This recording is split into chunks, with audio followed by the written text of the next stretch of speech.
Echeverría es el presidente fundador del Centro Latinoamericano de Filosofía para Niños.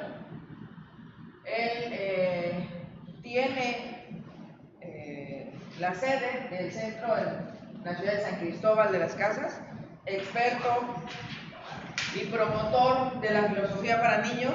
Nos va a presentar una conferencia que se titula El papel de la filosofía en el proyecto de vida de niños y adolescentes.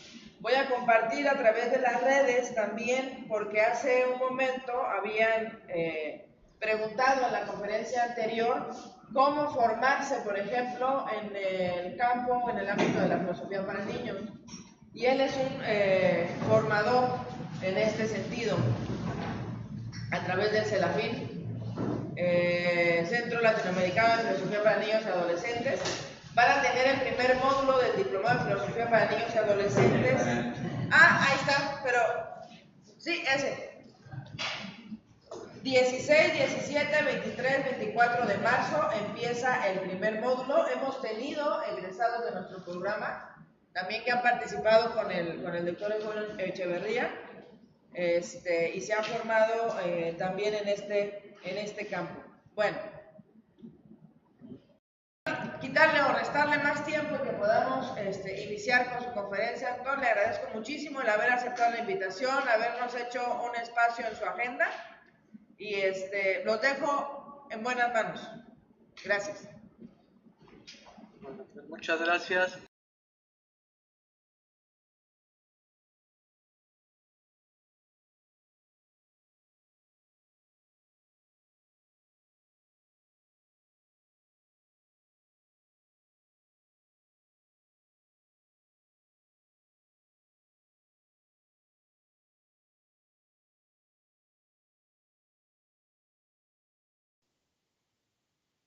Filosofía para niños y cómo puede incidir en el proyecto de vida de niños y adolescentes en cuanto a, pues, ¿por qué filosofía y por qué con niños? O sea, ¿cuál es nuestra concepción de la filosofía cuando hablamos de filosofía para niños?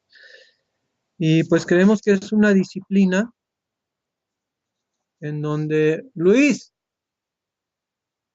perdón, es que alguien está tocando la puerta y no hay nadie que abra. Es una idea de la filosofía como una disciplina que nos puede servir, especialmente a partir del diálogo, para llevar a que los niños y adolescentes desarrollen habilidades de pensamiento, que ahora voy a ir a eso más puntualmente, habilidades de pensamiento, construcción de conceptos y exploración de valores. Y aquí es donde viene de manera más importante esta cuestión del proyecto de vida, ¿no? En esta dimensión valoral que tiene filosofía para niños y que pues tiene que ver con dos preguntas fundamentales también cuando se trabaja esto, y es ¿qué tipo de persona quiero ser y en qué tipo de mundo quiero vivir? Esos serían como dos preguntas fundamentales que cualquier maestro que está trabajando esto con niños y adolescentes necesita tener en mente.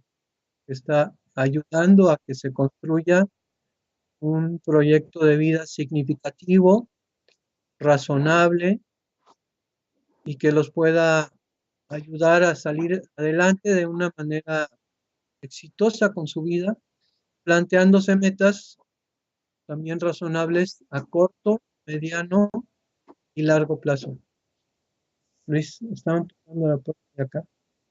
No sé quién es. Bueno, para esta conferencia, como estoy más acostumbrado a proyectar el PowerPoint, lo que hice ahora fue imprimirme mis powers y me voy a ir ayudando para hablar con ustedes a partir de estos powers que tengo impresos. Algo importante, si ustedes no tienen conocimiento de filosofía para niños anteriormente, es de dónde viene esto. Un poquito brevemente, ¿cuál es la historia de filosofía para niños?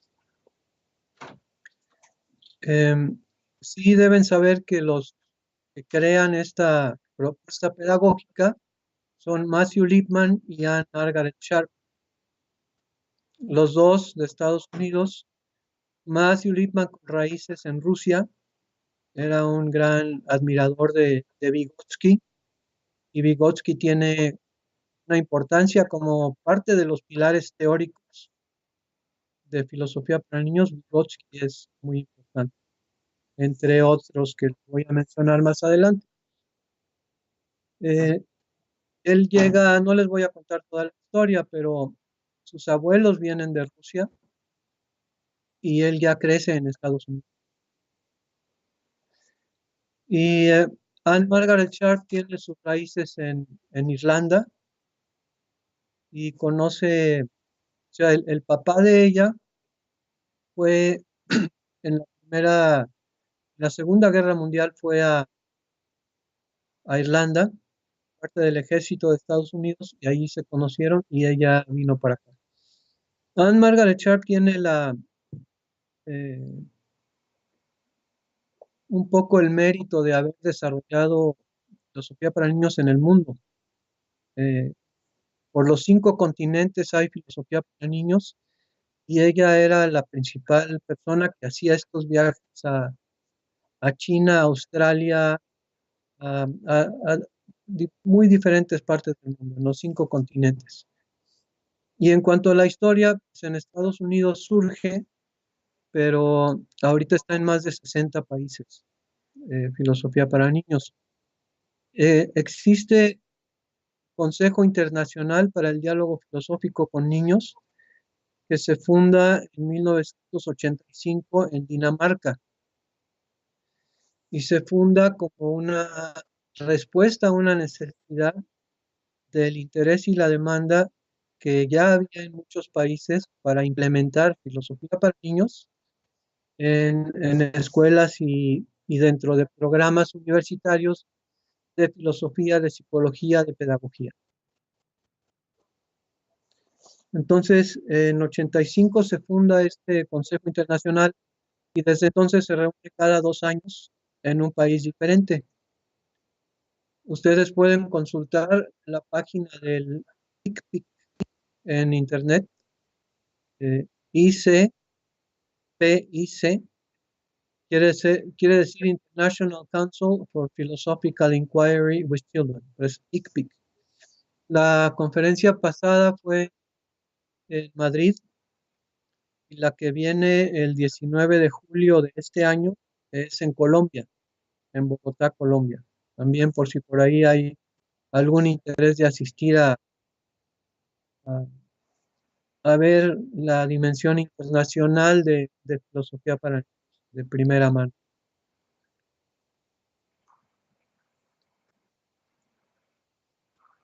Les digo que es una propuesta pedagógica,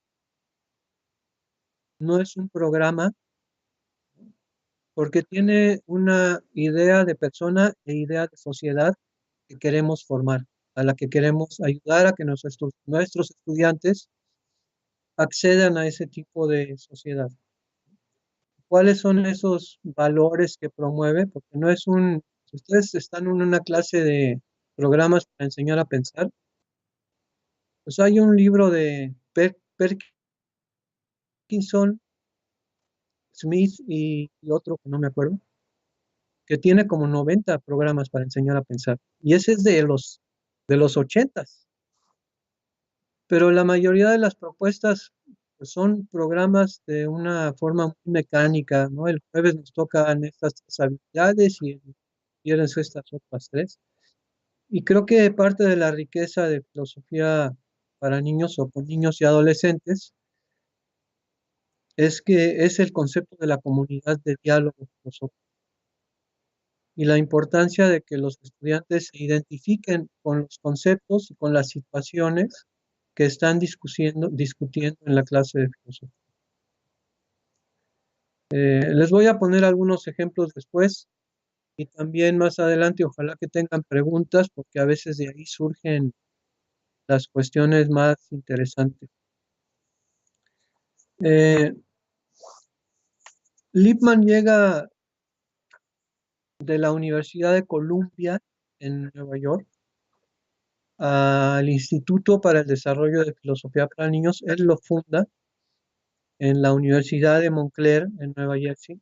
Todavía está ahí el Instituto de Filosofía para Niños.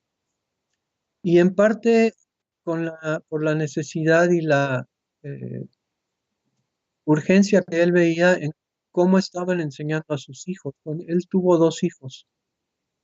Y ahí se da cuenta que la escuela no les enseñan a pensar, les dan mucha información, algunas habilidades, no existe una estrategia específica para enseñar a pensar. Y él como filósofo deja su cátedra en la Universidad de Columbia y se va a fundar lo que es el Instituto de Filosofía para Niños en Nueva York. Y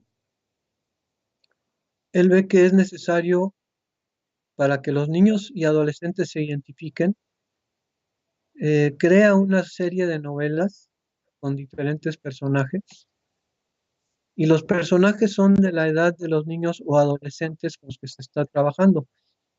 La diferencia de estas novelas es que son filosóficas en el sentido de que cada capítulo aborda situaciones que tienen en ellas muchos conceptos filosóficos.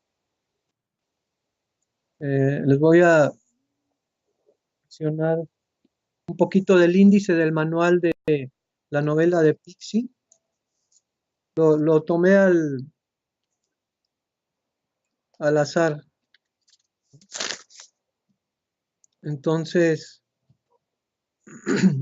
¿qué significa asombrarse? ¿Cuál es el concepto de coherencia? ¿Qué significa desarrollar conceptos? ¿Cuál es el propósito de trabajar y jugar? ¿Qué es real? O sea, ustedes van a encontrar en las novelas, este es el manual para el maestro que tiene no sé cuántas,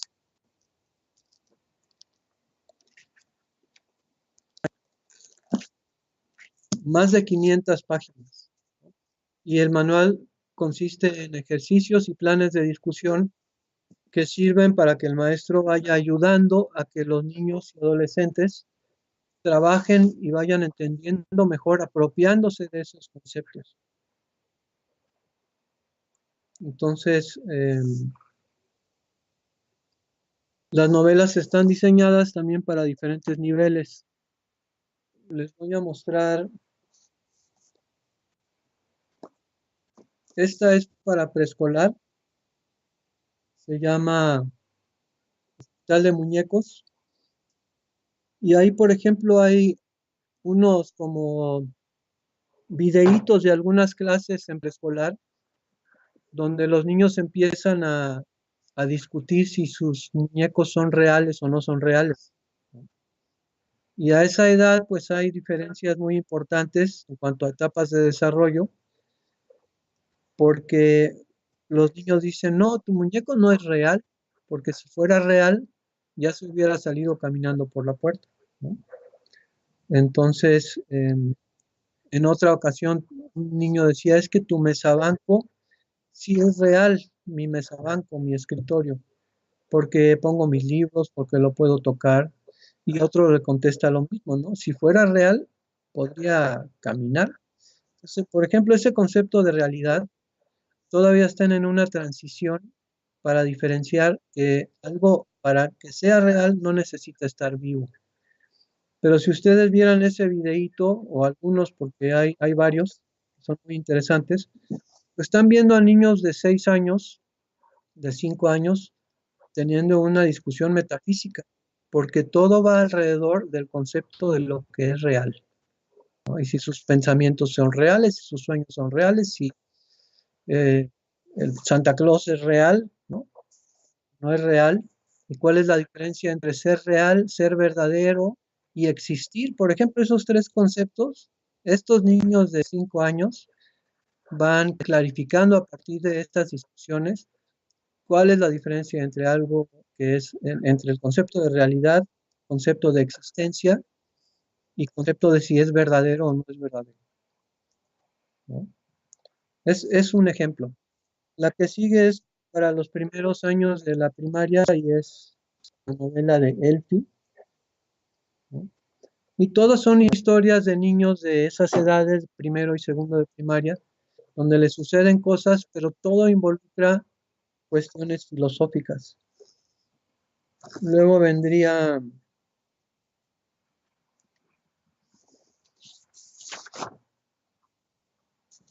bueno, acá tengo algunas cuestiones de cada novela. En la de Elfi, por ejemplo, Elfi dice, casi nunca le pregunto nada a nadie. Me da miedo porque entonces la gente podría averiguar que yo no sé nada. Entonces habla del papel de la autoestima porque Elfi es una niña que la molestan mucho en la escuela. ¿De qué es saber? La diferencia entre conocimiento y sabiduría, la convivencia con otros compañeros, son algunas de las muchísimas cosas que surgen en esta novela. Luego seguiría la de Pixie, que es esta. Y en la de Pixie aparecen conceptos como, bueno, primero algo que dice Pixie, ahora me toca a mí. He tenido que esperar mucho tiempo para que los demás terminen de contar sus historias. Empezaré diciéndote mi nombre es Pixie, pero resulta que Pixie no es su verdadero nombre, sino uno que se dio a sí misma. O sea, empieza toda una discusión sobre la identidad. ¿Qué hace que yo sea yo? Es mi nombre, son mis pensamientos, son los padres que tuve, son el país donde nací. O sea, ¿qué es lo que hace que yo sea yo? ¿No? Y si todos tenemos una historia, habla mucho de la importancia del lenguaje, de cómo funcionan las palabras para que entendamos el mundo, y etcétera, el origen de las cosas. Y después vendría la novela de Nous, y Nous es como un compendio de ética, pero para tercero o cuarto de primaria. La historia tiene, o sea, es una historia de una jirafa. Nous es una jirafa que la raptan del zoológico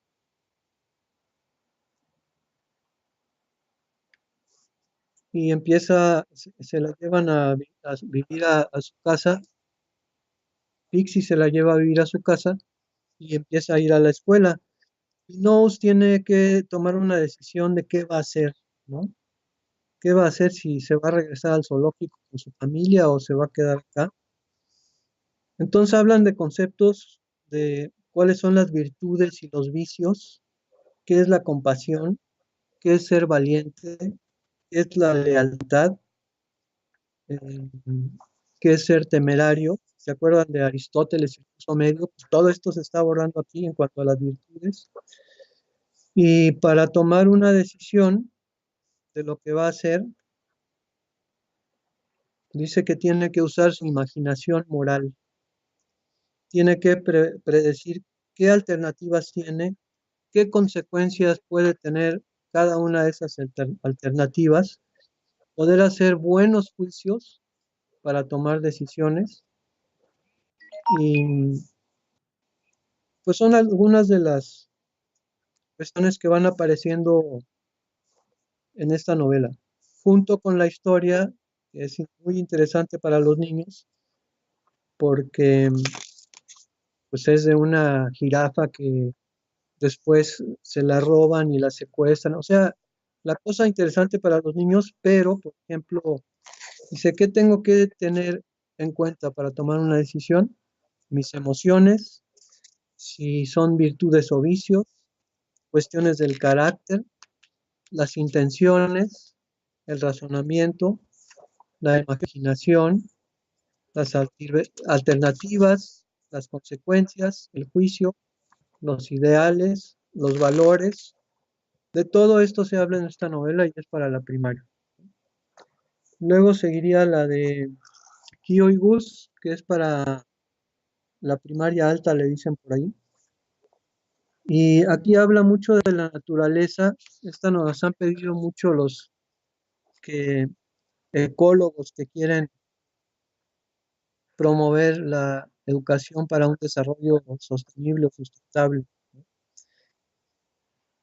Em, Habla de la naturaleza y su importancia, el desarrollo sustentable, derechos de los animales, etcétera.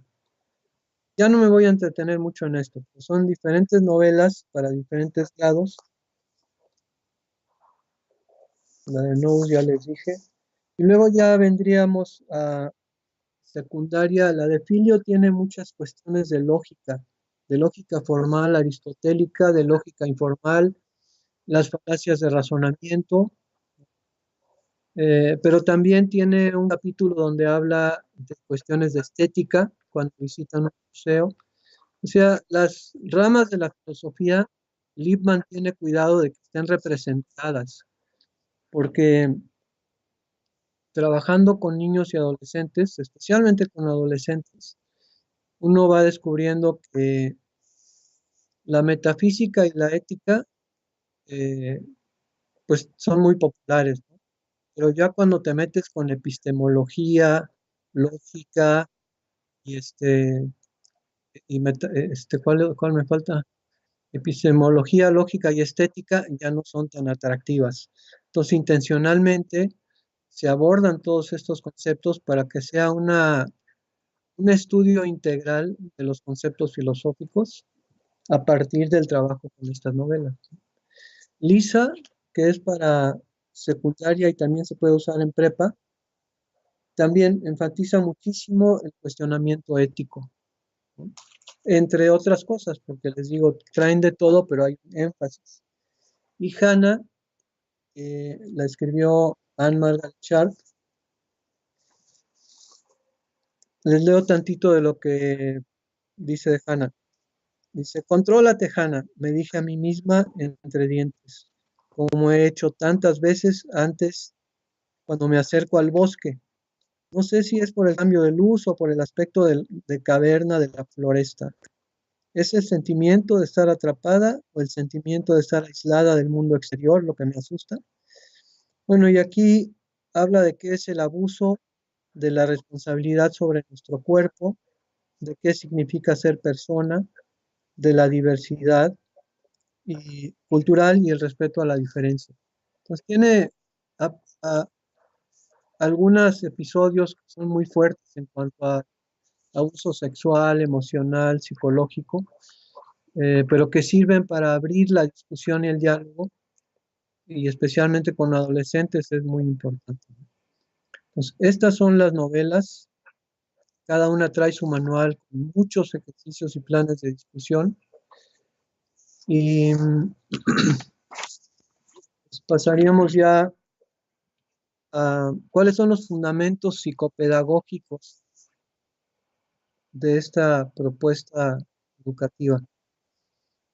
Es una propuesta constructivista, como ya les comentaba Vygotsky, y la construcción social de conocimiento son parte muy importante de estos cimientos teóricos con los que cuenta Filosofía para Niños.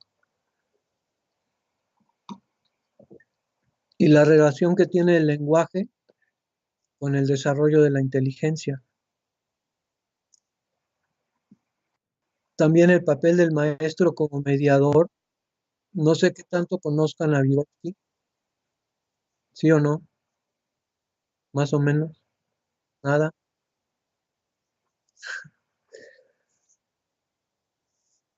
¿Qué tanto, si saben algo de Vygotsky? ¿No? Sí, por allá sí. Bueno, sí.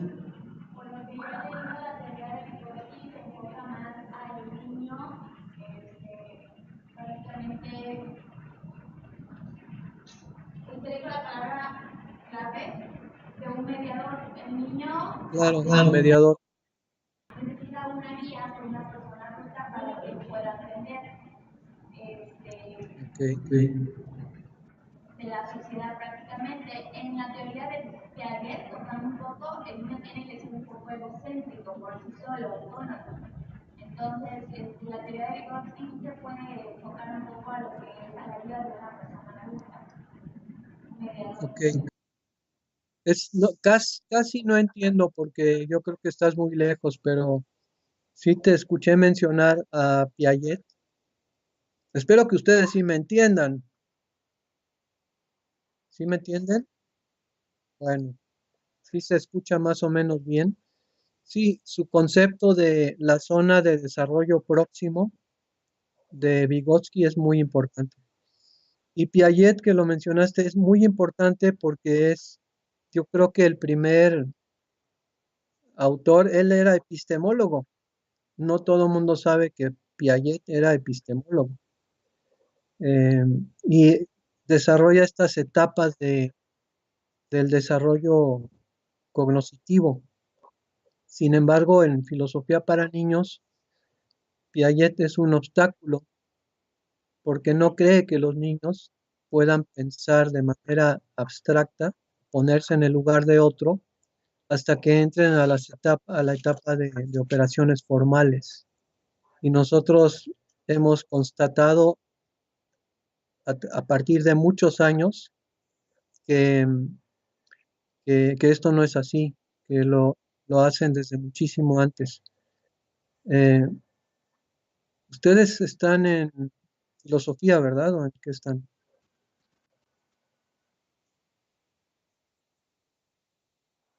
También de psicología. Psicología y literatura. Ok, Ok, sí, sí, porque porque les recomiendo para una crítica excelente a Piaget, a Margaret Donaldson, que tiene un libro que se llama La mente de los niños. Margaret Donaldson. Y ahí van a ver una crítica excelente a Piaget. Y Margaret Donaldson trabajó con Piaget. Eh, pero es importante, o sea, esto no le quita la importancia a Piaget como una parte de los fundamentos teóricos de la importancia del desarrollo cognitivo. Otra parte importante, bueno, y volviendo a Piaget, pues un concepto excelente de Piaget que sí retomamos es el de desequilibrio cognitivo.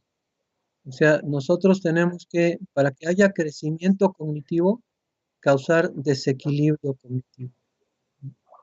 Y eso es un poco de lo que se trata en la comunidad de diálogo y un poco el papel de maestro, el cuestionar los supuestos de los estudiantes, cuestionar sus valores, pero a partir de preguntas de seguimiento y que sean entre ellos los que construyan argumentos, ofrezcan razones, analicen diferentes alternativas y sepan escuchar. Eso es muy importante. En filosofía para niños, saber escuchar.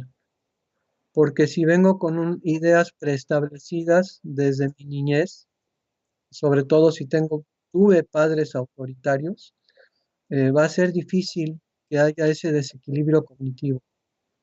Y va a ser difícil saber escuchar. Porque dicen, esto es la verdad, esto que me enseñaron y lo que yo sé es inamovible. Y ahí es muy difícil que haya crecimiento cognitivo. Y desgraciadamente hay muchas familias que no quieren que los niños piensen críticamente, quieren que sigan obedeciendo lo que les dicen los papás, lo que les dice la autoridad. Y no necesitamos un México de ese tipo, de ninguna manera. Entonces, se entiende bueno, Kohlberg es otro referente, Lawrence Kohlberg, en cuanto a desarrollo moral, pero aquí también esta teoría de etapas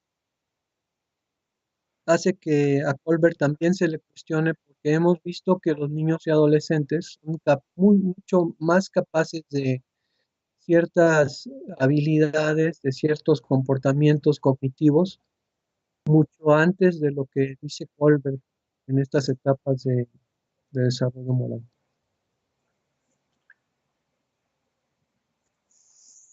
Eh, Al niño y al adolescente se les entiende como interlocutores intelectuales competentes. Esto quiere decir que se puede dialogar con ellos, que se puede aprender de ellos. Entonces, aquí el papel de docente es muy importante porque si el docente es uno que cree que lo sabe todo, que debe tener todas las respuestas, que no puede aprender de sus estudiantes, entonces no se va a poder funcionar.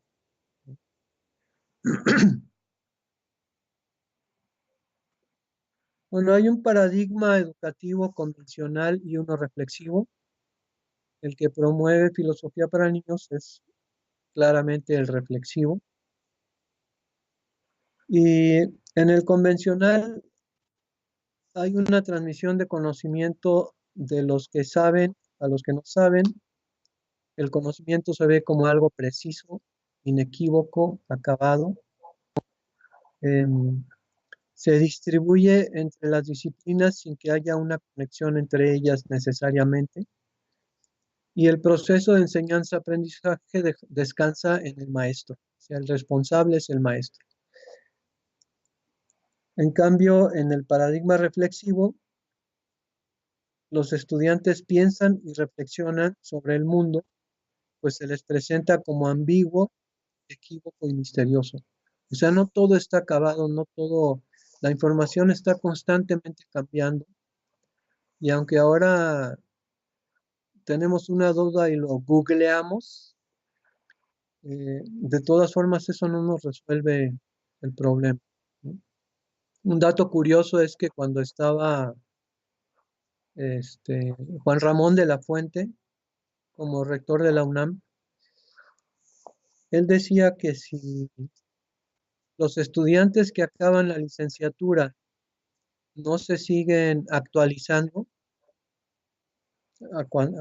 cuando acaban la licenciatura, en 5 años ya eh, mucho de su conocimiento va a ser obsoleto. O sea, cambia tan rápido el conocimiento que si no sigues estudiando y actualizándote, te quedas atrás.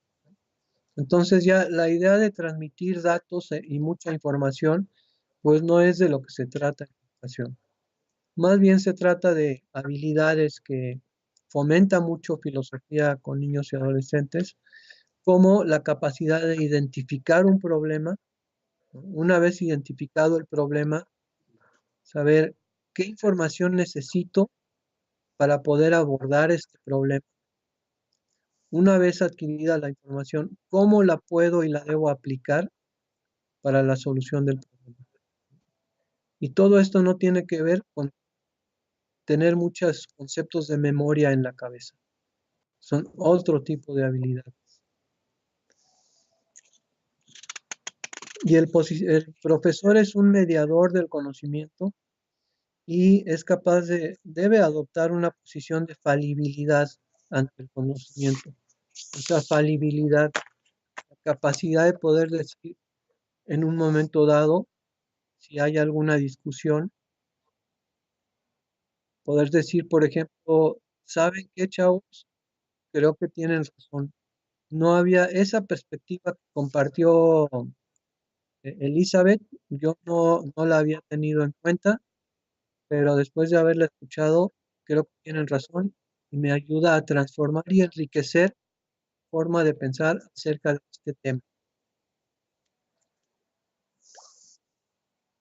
Bueno,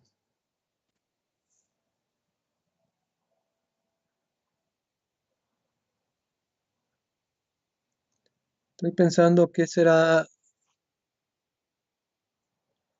importante acerca de lo que les puedo compartir. Creo que es muy importante, si quieren saber de filosofía para niños, lo que es el pensamiento multidimensional. Así lo llama Matthew Lipman. Y el pensamiento multidimensional es así porque consiste principalmente en 3 dimensiones. Una es el pensamiento crítico, la otra el pensamiento creativo y la otra es el pensamiento valorativo, que en algunas publicaciones les llaman pensamiento cuidante, pero es la dimensión ético-moral de filosofía para a mí me parece un poco de lo más interesante e importante de filosofía para niños, esta dimensión ético-moral. Pero entonces, el pensamiento crítico tiene varias características. Es sensible al contexto, es autocorrectivo, está basado en criterios, es lógico y es racional.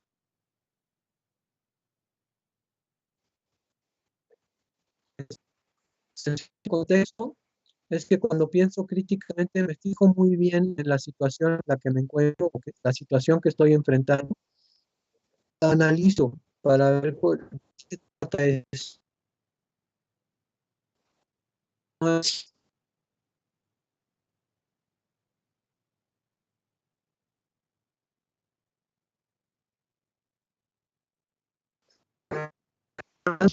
que tengo que ser límites cuando soy crítico.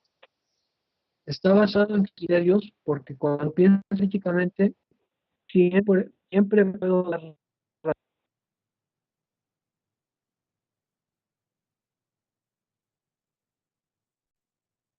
razones y las razones también pueden ser evaluadas. Todas las razones. Es lógico porque no se contradice, porque no usa falacia de razonamiento, que es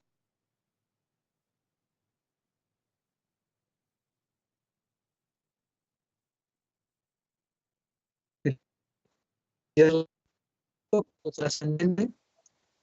El artista sería un representante típico del pensador creativo.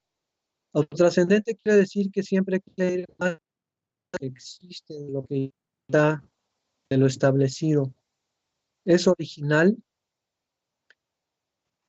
es mayéutico, o sea que sí,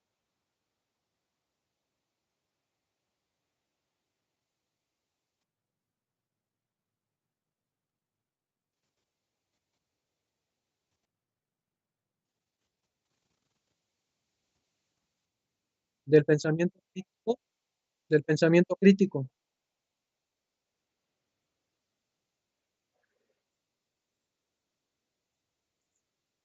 Ok, bueno, a ver, ahí va. El pensamiento crítico, sensible al contexto, autocorrectivo,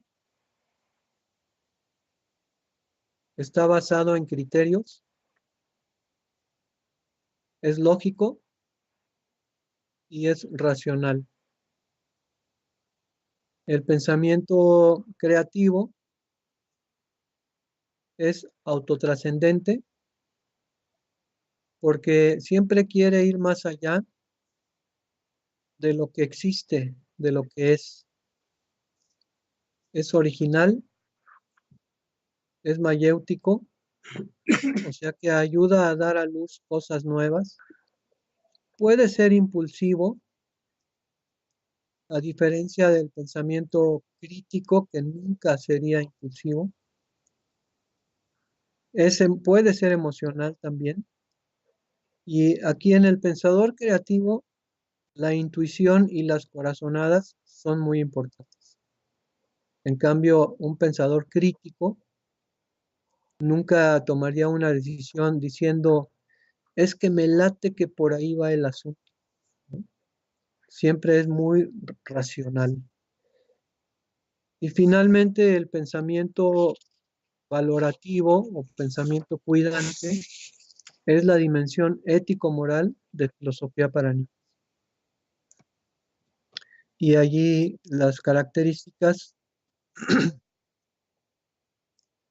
tienen que ver con una dirección moral que creemos que debe tener el pensamiento. Y también aquí es una diferencia muy grande con muchas otras propuestas para enseñar a pensar. Entonces nosotros sí tenemos una idea de valores que son importantes y están basados en el concepto de una democracia deliberativa. Y de esto habla mucho John Dewey. La democracia deliberativa, a diferencia de una democracia liberal como la de Estados Unidos, es que la deliberativa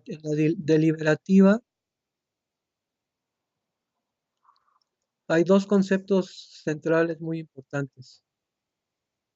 También se le llama democracia solidaria. Y esos conceptos son la solidaridad y la cooperación. Y en la democracia liberal, los conceptos principales son el individualismo y la competencia. Entonces ven una gran diferencia. Entonces queremos personas que accedan a los valores de una democracia deliberativa, donde la cooperación y la solidaridad son muy importantes. Y aquí viene aunado también el concepto de justicia social. El concepto de justicia social es muy importante dentro de los valores que promueve Filosofía con Niños y Adolescentes. Y esto implica también el de justicia social, pues una distribución más justa de la riqueza. Y aquí es donde hay mucha diferencia con la democracia liberal, donde tienes a personajes mundiales que aparecen en la revista esta, creo que es de Forbes, como los más ricos del planeta y tienen millones de dólares, muchas veces a costa de la explotación de países que se les dice a veces tercermundistas. Un ejemplo claro es que ahora Trump quiere Venezuela, pues sí, porque ahí está el petróleo, ¿verdad? A ver, ¿por qué no ayuda a Honduras, que está más jodido que Venezuela? Porque ahí no tiene nada que ganar. Entonces, sí hay una dimensión crítica de justicia social que es muy importante en filosofía para niños. Nos interesa ayudar a formar personas con una conciencia social. Y pues muchos programas para enseñar a pensar no se preocupan por eso, ¿no? Entonces, las preguntas básicas, ¿qué tipo de persona quiero ser y en qué tipo de mundo quiero vivir? Pues son de lo más relevante en filosofía para mí, ¿no? Y luego voy a decirles algunos otros conceptos y después voy a ir cerrando. Conceptos importantes. Otra pregunta importante es, ¿quién determina mis valores? ¿Los determino yo o los determina para mí una educación externa que tuve o los determina una religión a la que tengo que ser sumiso? ¿O qué es lo que determina mis valores? Y bueno, la importancia de ser críticos en cuanto a, por ejemplo, la influencia de los medios de comunicación. Los medios de comunicación que nos bombardean con eh, mensajes muy, muy sofisticados, científicamente apoyados para que seamos consumidores cautivos. Otro ejemplo muy claro en el Super Bowl, que a mí realmente no me apasiona mucho. Pero lo interesante es que en el Super Bowl, en la final del fútbol americano, se ve en muchísimos lados y el minuto de un comercial allí cuesta millones de dólares. Entonces, ¿qué es lo que me dice esto? Pues que la publicidad funciona, porque está basada en estudios científicos, psicológicos, emocionales, para que consumamos. Pues nos interesa formar personas críticas que adquieran elementos y herramientas para poder defenderse de esa manipulación de los medios de comunicación. Y también que sean consumidores responsables. O sea, la cuestión de el planeta como una casa común es también muy importante en filosofía para niños. Cómo cuidar este lugar donde nos tocó vivir y cómo la intención de cuál es el sentido de mi vida, pues hay muchas respuestas para eso, pero sí buscar mi felicidad, pero también tratar de dejar este mundo un poquito mejor de como lo encontré.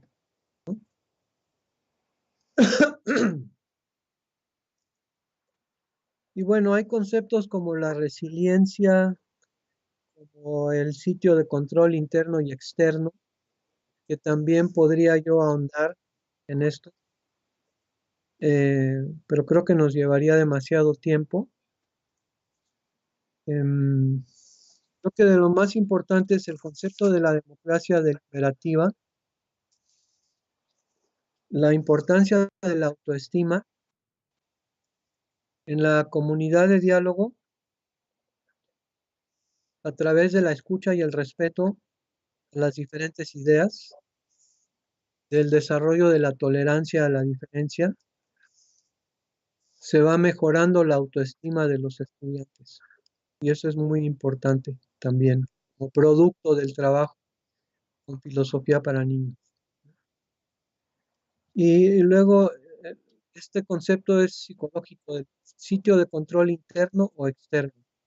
Nos interesa ayudar a formar personas con un sitio de control interno. Ejemplo de sitio de control interno, cuando a mí me pasan cosas en la vida, o tomo decisiones o no tomo decisiones, pero a todo lo atribuyo a factores externos a mi control. Por eso se llama sitio de control externo. Entonces, el que tiene sitio de control externo dice, el policía me cachó con la marihuana porque tuve muy mala suerte. Y no dice, pues porque la regué, ¿no? O la maestra me reprobó porque le caigo mal. Ese es sitio de control externo. Y el sitio de control interno, es decir, reprobé porque me fui a la fiesta en lugar de estudiar. Entonces nos interesa formar un sitio de control interno. O sea, yo tomo las riendas de mi vida, yo decido qué quiero hacer con mi vida y por dónde quiero caminar, trazándome metas a corto, mediano y largo plazo. Y sí puedo, o sea, eso ya es de la autoestima, sí puedo. Claro que hay factores que están fuera de mi control, pero en términos generales, si quiero y soy razonable y tomo buenas decisiones, entonces eso es un sitio de control interno que nos interesa ayudar a forjar. Y el externo es que mi horóscopo dijo en la mañana que me iba a ir mal y pues sí me fue mal.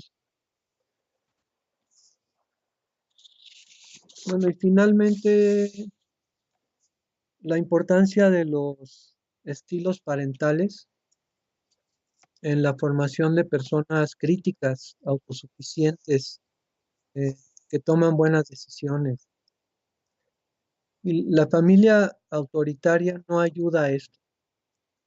En la familia autoritaria hay límites claros, consecuencias claras, no hay diálogo no hay flexibilidad y las decisiones las toman los padres.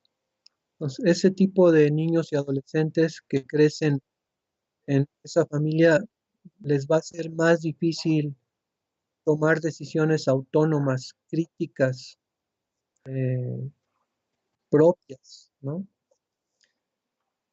Otro estilo parental, la familia incongruente, indiferente, y es a la familia que pues como que le valen los hijos. Es impredecible. A veces tiene reglas muy claras, a veces no hay reglas, eh, a veces hay diálogo, a veces no hay diálogo. Y esta familia tampoco ayuda, pero si en la escuela hay un espacio para comunidad de diálogo filosófico, este tipo de niños y adolescentes pueden ser muy beneficiados porque les ayuda a vislumbrar una dirección que puedan darle a su vida, porque en su casa es un desmadre, ¿no? A veces hay reglas, a veces no, y, y es, en ese tipo de familias hay psicopatología. El adolescente que se suicida siempre viene de una familia incongruente y diferente. Y finalmente, la familia autoritativo-democrática, que sería la que le gusta que haya filosofía para niños en la escuela, porque esta tiene límites claros, pero hay flexibilidad. Y en esta familia siempre hay diálogo, aunque los padres siguen siendo la autoridad final, se toma en cuenta a los hijos y a su forma de pensar y a sus necesidades al tomar decisiones que afectan a toda la familia.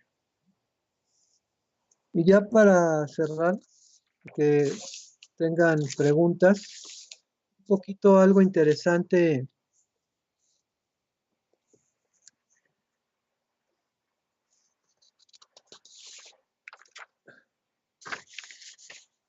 Nosotros en el Centro Latinoamericano de Filosofía para Niños formamos docentes de todo tipo para que enseñen a sus estudiantes, ya sea de primaria, de secundaria, de prepa, filosofía para niños, ¿no? A pensar críticamente, autónomamente.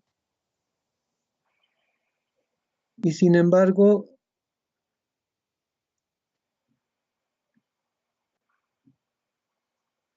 y con esto voy a terminar, o sea, hay maestros que no pueden dejar su papel protagónico de creer que saben más y tienen la necesidad de estar ofreciendo respuestas.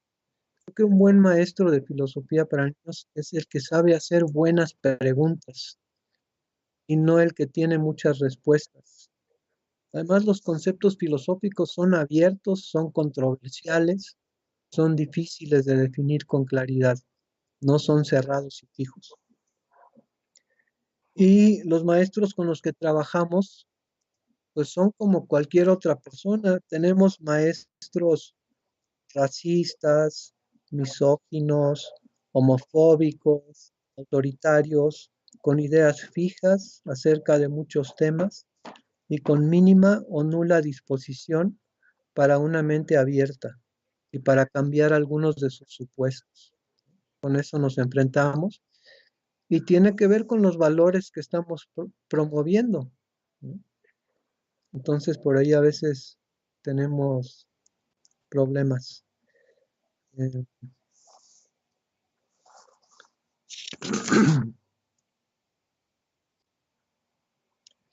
Bueno, ya con esto cierro, ojalá que tengan preguntas. Hemos trabajado en comunidades indígenas y otra vez la cuestión del respeto y la obediencia y los roles sexuales y los roles sociales nos hacen muy difícil a veces promover, por ejemplo, la equidad de género, que es uno de los valores que nos gustaría que estuviera allí. Entonces hay contextos sociales y culturales donde es más difícil, pero sí tenemos claro que hay una concepción de persona y de sociedad que Filosofía para Niños y Adolescentes promueve y que la intención es equipar a las personas para que puedan ser capaces de dejar este mundo un poquito mejor de como lo encontraron. Pues con eso termino. A ver si tienen alguna pregunta o preguntas.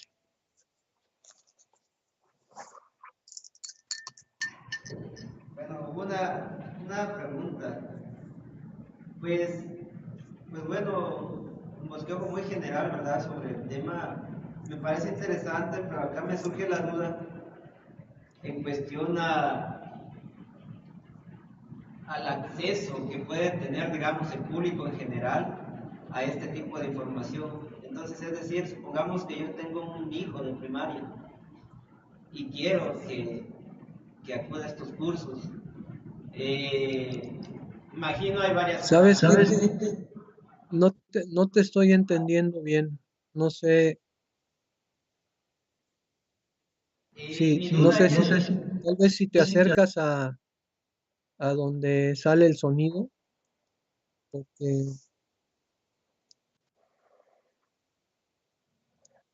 ¿escucha? ¿Ahora me escucha? sí, Sí, sí, les decía, mi duda es acerca de la cuestión del acceso que pueda tener el público en la, cues- general, la cuestión, la cuestión de la qué, perdón, del acceso. no te entiendo la No, cuestión a de ver, la qué todavía no, del acceso que pueda tener el público en general, el acceso. sí, que Ok. pueda tener el público en general a este tipo de información. Es decir, supongamos que yo tengo un niño y quiero que Ajá, reciba este tipo de información. Me sí, imagino que hay varias modalidades. Puede ser que sean cursos grupales o tutorías privadas. Entonces, nomás hace una duda. Supongamos que yo quiero pagarle a un tutor que venga a mi casa y lleve a cabo estos cursos. Más o menos, ¿cuál es el bueno, costo? ¿Es redituable? ¿Qué porcentaje? Porque esa también es otra cuestión, que si es información que el promedio de las familias pueda acceder o solamente un pequeño grupo de personas. En relación al costo, no, no me refiero no, al costo de yo prepararme, sino ya de que un niño reciba este servicio. claro. Bueno, se da principalmente a través de las escuelas. En México hay si pones en Google Federación Mexicana de Filosofía para Niños, y la Federación Mexicana de Filosofía para Niños, eh, ahorita la presidenta está en León, Guanajuato. Allí hay una lista de formadores de docentes de escuelas que llevan filosofía para niños y de cursos que hay, ¿no? Por ejemplo, aprovecho para hacerme propaganda.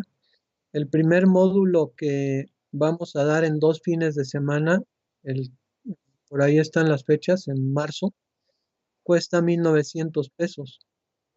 El primer módulo y son 27, 28 horas. Pero a los estudiantes como ustedes siempre les hacemos además un descuento para que te animes a venir. Y el costo de un curso introductorio para docentes, pero pueden ser papás también, anda por ahí entre 1,900 y 2,300 pesos. Entonces no es algo que digas excesivamente, no es una cuestión elitista. Por muchos años en Tuxtla, la educación especial de la SEP nos pidió cursos para maestros y venían grupos de maestros de todo el estado de educación especial a formarse en filosofía para niños. Pero ya ven cómo son esas cosas de gobierno. Cambió el secretario de Educación y se acabó. Pero eso duró como 7 años, que ya sea que venían a San Cristóbal los grupos de maestros o me mandaban a mí a Tapachula, a Tuxtla, a formar docentes. Y también lo hemos trabajado acá en comunidades indígenas, eh, también a partir de la SEP. Entonces, ahí el gobierno es el que asume los costos. No sé si esto responde algo a tu pregunta. No es algo elitista para nada.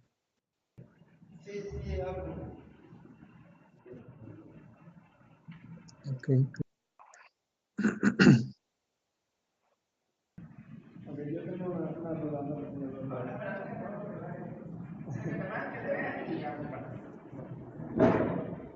por acá me han cortado. ¿Cómo? Yo tengo una pequeña duda acerca de lo que mencionaba hace un momento. Si no mal recuerdo, está en uno de los libros que estaba mostrando. Fue esto que dijo de ¿quién me enseña los valores? Es una pregunta que se le hacía a los niños en ese libro, si no estoy mal. Mi pregunta es, ¿cómo le contestaría a un niño eso? Porque a mí se me hace que las cuestiones de la ética, bueno, yo veo que los valores son una cuestión ética, necesitan, ¿cómo decirlo? Un pensamiento bastante, no sé si decir abstracto o crítico, para poder contestar esa pregunta. ¿Cuál fue En la este pregunta, caso, perdón? ¿mande? ¿Cuál fue la pregunta? ¿Quién me enseña los valores? Algo así, no recuerdo bien qué pregunta mencionó hace un momento. ¿Quién me enseña los valores? ¿Eso es la pregunta? Sí, esa pregunta creo que la dijo usted hace un momento en la conferencia. Sí, bueno, con respecto a la pregunta anterior y tiene que ver con filosofía para niños, eh, tú no puedes hacer filosofía para niños realmente si llevas a un tutor a tu casa a que le enseñe filosofía a tu hijo. ¿Por qué? Porque el concepto de comunidad de diálogo es esencial para realizar correctamente filosofía para niños. En cuanto a los valores que queremos promover, son valores muy abiertos. Y tú como docente de filosofía para niños, no eres el que, no vas a indoctrinar. Ahí aquí es donde la comunidad de diálogo y las preguntas de seguimiento son muy importantes. Entonces, yo puedo tener un grupo en donde están discutiendo qué les dejan ver en la tele. Y uno dice, a mí me gustan los Simpson,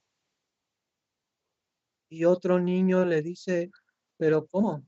En mi casa está prohibido ver a los Simpson, porque el señor se emborracha, porque no, a veces no va a trabajar por cómo trata a la esposa.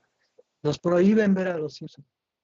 Y el otro dice, no, es que los Simpson es muy divertido y nuestros papás nos dejan verlos. Y entonces a mí me dicen, a ver ya, Eugenio, Simpson, bien o mal, yo no puedo contestar. Los valores principales vienen de la casa. Y lo que puedo hacer es, con preguntas de seguimiento, ayudarlos a forjar sus propios valores. Entonces, yo les voy a decir, escuchemos todo lo que sus compañeros dicen que es bueno sobre los Simpson. Escuchemos lo que todos sus compañeros dicen que es malo sobre los Simpson. Y ustedes deciden si es bueno o malo, porque yo no les voy a hacer el trabajo. Ese es precisamente el trabajo de pensar críticamente.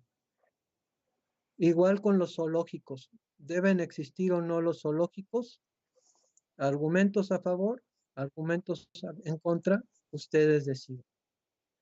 Ahora, ya es diferente si, si hay niños o adolescentes que dicen la mujer debe estar en su casa, servir al esposo, cocinar rico, cuidar a los niños. Ahí claramente no hay equidad de género, pero tampoco les voy a dar un discurso. También a partir de preguntas de seguimiento, pero ahí sí voy a tratar de promover una postura hacia la equidad de género.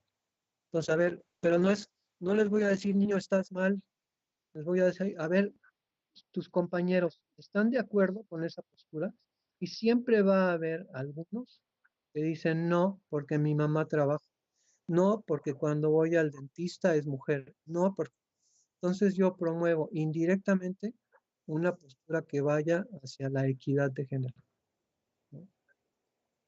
Religiones, pues cada quien puede tener la religión que quiera, y eso yo lo tengo que respetar. Pero si mi religión dice que los gays están enfermos y que habría que exterminarlos, ahí sí ya tendría yo que hacer algo, ¿no? Porque también la tolerancia hacia la diferencia es algo que queremos promover, pero principalmente usando al grupo, no dándoles un discurso como la autoridad del maestro. Y bueno, consultando fuentes confiables, ¿no? No sé si aclara un poco esto. Bueno,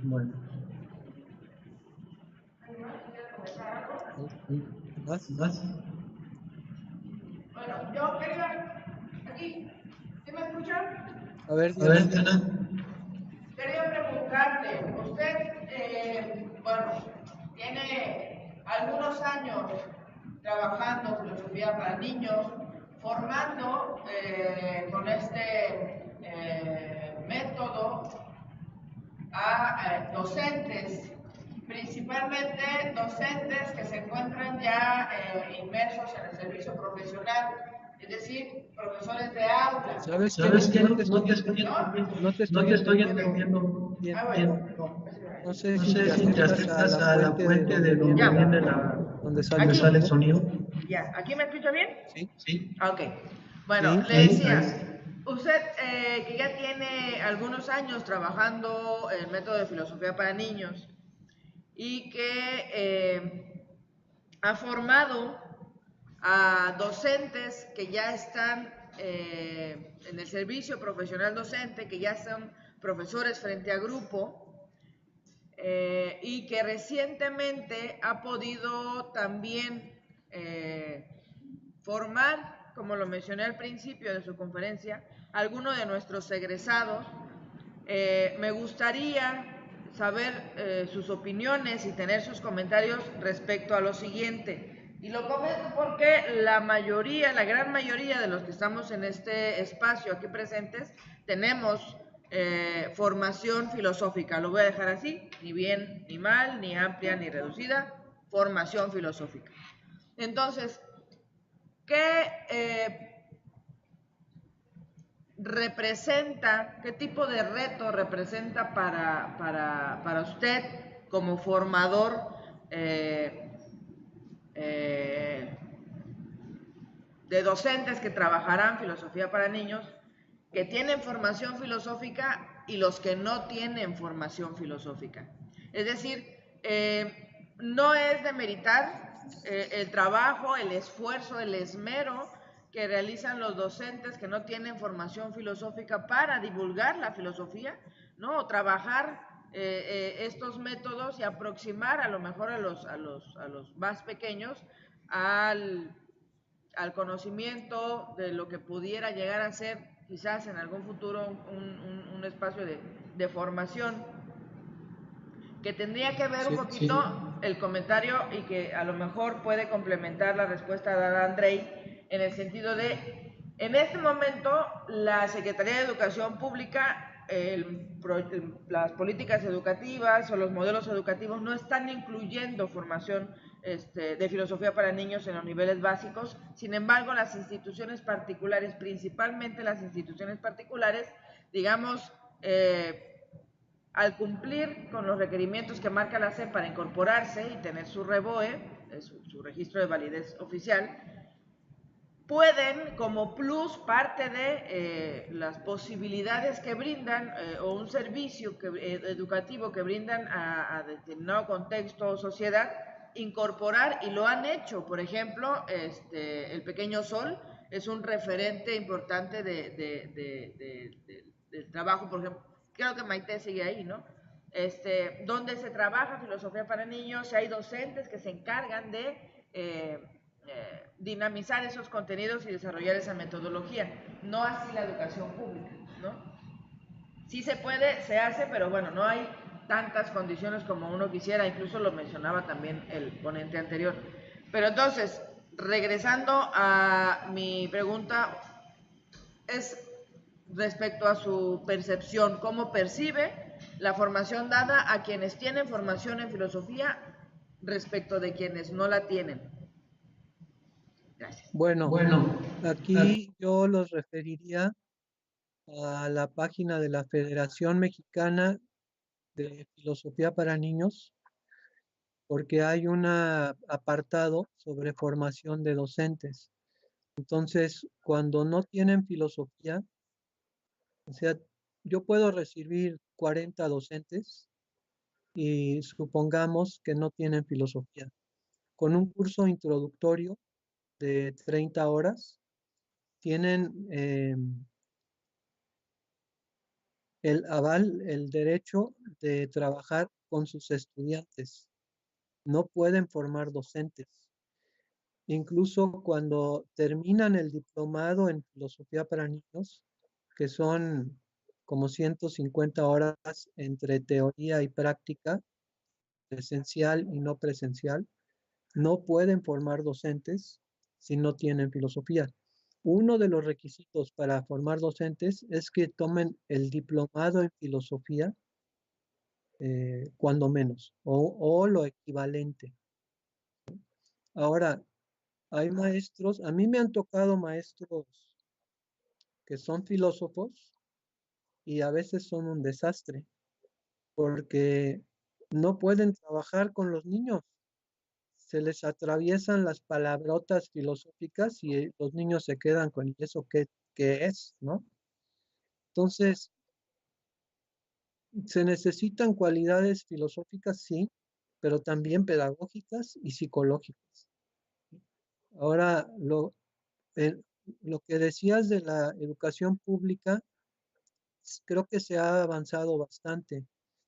La SEP hace unos, creo que 5 años, eh, promovió el regreso de la filosofía. La filosofía, si tú ves las propuestas de todos los bachilleratos tecnológicos del país, el COVACH, el CECITECH, todas esas cosas, en primer semestre tienen lógica, tercer semestre tienen ética y sexto semestre tienen temas de filosofía. Y si tú revisas los programas, la metodología es la comunidad de diálogo filosófico. Y ahí estamos como asesores, yo y una amiga, Tere de la Garza. Entonces sí se promovió y se logró que la filosofía se maneje con el esquema de comunidad de diálogo, que les sirva para tomar decisiones, no para repetir en un examen de memoria autores, obras, años. Ahora, habiendo dicho eso, que se oye muy bonito, como dice el dicho, del dicho al hecho, hay un gran trecho, ¿no? Entonces está en los libros, está la comunidad de diálogo, los diferentes pasos, cómo manejarse. Incluso hay página virtual donde tú puedes encontrar pequeñas historias como detonantes para hacer una comunidad de diálogo. El COSDAC tiene esas páginas virtuales. COSDAC, COSDAC. Si ponen en internet COSDAC, COSDAC, COSDAC, temas de filosofía, les aparece el programa y recursos virtuales para que los maestros accedan y se informen y se asesoren, pero pocos lo hacen. Desgraciadamente, pocos lo hacen. Pero ahí está, en todos los bachilleratos tecnológicos del país. No está solo en escuelas particulares.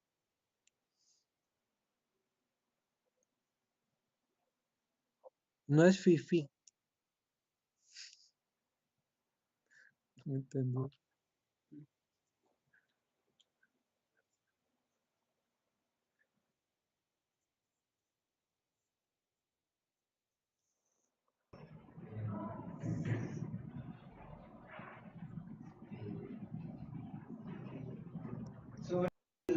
Sobre el diplomado sobre el diplomado que se imparte en San Cristóbal, ¿cuántos módulos son? ¿Cuántas horas? Son Son tres módulos módulos y cada módulo es de 29 o 28 horas. En el verano se ofrecen a veces primero y segundo módulo o tercero también, y a veces durante, por ejemplo, el de marzo es 2 fines de semana, un módulo.